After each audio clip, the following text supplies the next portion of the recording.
अध्याय 2। यहूदी भी दोषी हैं। इसलिए दूसरों पर दोष लगाने वाले, तुम चाहे जो भी हो, अक्षम्य हो। तुम दूसरों पर दोष लगाने के कारण अपने को दोषी ठहराते हो, क्योंकि तुम जो दूसरों पर दोष लगाते हो यही कुकर्म करते हो। हम जानते हैं कि ईश्वर ऐसे कुकर्म करने वालों को न्यायानुसार दंडाज्ञा देता है। तुम ऐसे कुकर्म करने वालों पर दोष लगाते हो और स्वयं यही कुकर्म करते हो। तो क्या तुम समझते हो कि ईश्वर की दंडाज्ञा से बच जाओगे? अथवा क्या तुम ईश्वर की असीम दयालुता, सहनशीलता और धैर्य का तिरस्कार करते और ये नहीं समझते कि ईश्वर की दयालुता तुम्हें पश्चाताप की ओर ले जाना चाहती है? तुम अपने इस हठ और अपने हृदय के अपश्चाताप के कारण कोप के दिन के लिए अपने विरुद्ध कोप का संचय कर रहे हो। जब ईश्वर का न्याय संगत निर्णय प्रकट हो जाएगा और वो प्रत्येक मनुष्य को उसके कर्मों का फल देगा।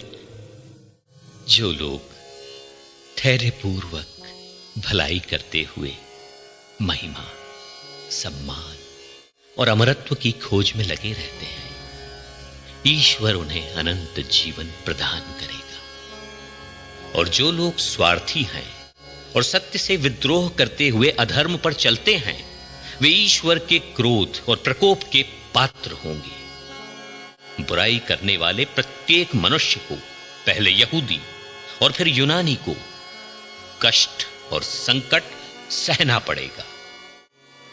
और भलाई करने वाले प्रत्येक मनुष्य को, पहले यहूदी और फिर यूनानी को, महिमा, सम्मान और शांति मिलेगी, क्योंकि ईश्वर किसी के साथ पक्षपात नहीं करता।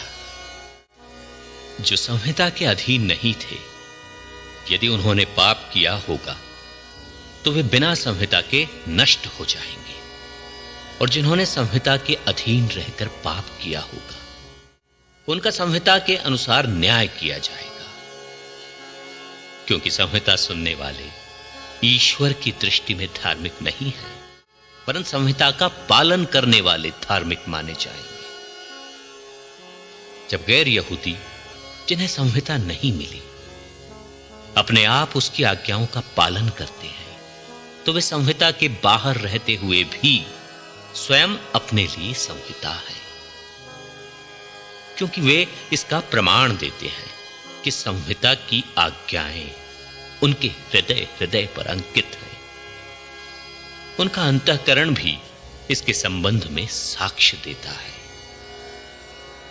उनके विचार उन्हें कभी दोषी तो कभी निर्दोष ठहराते हैं।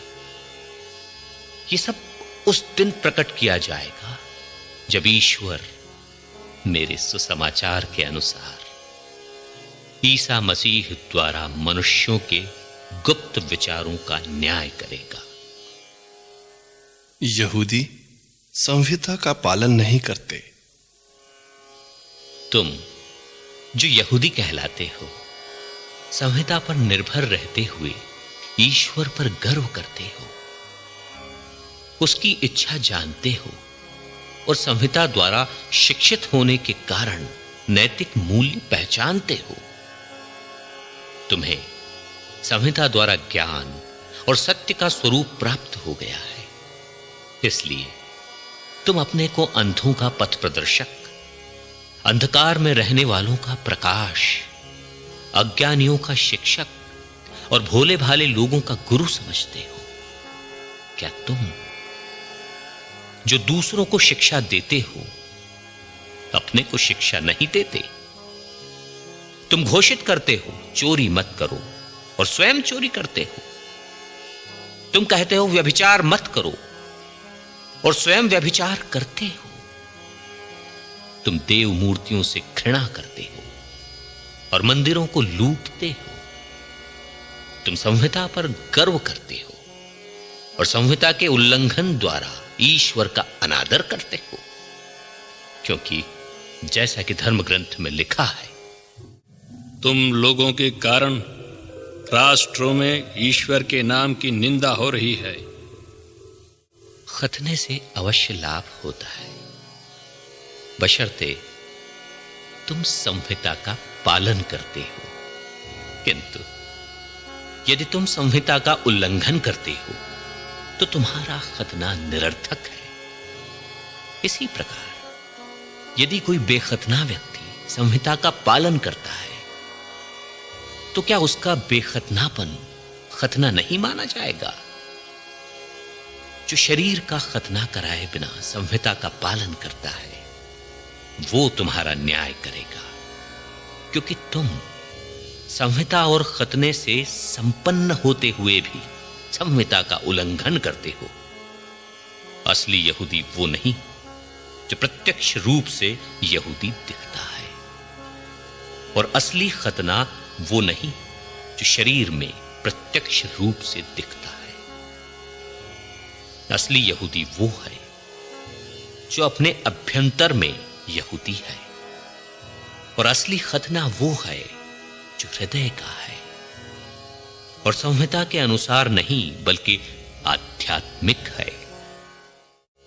ऐसे व्यक्ति को मनुष्यों की नहीं बल्कि ईश्वर की प्रशंसा प्राप्त है।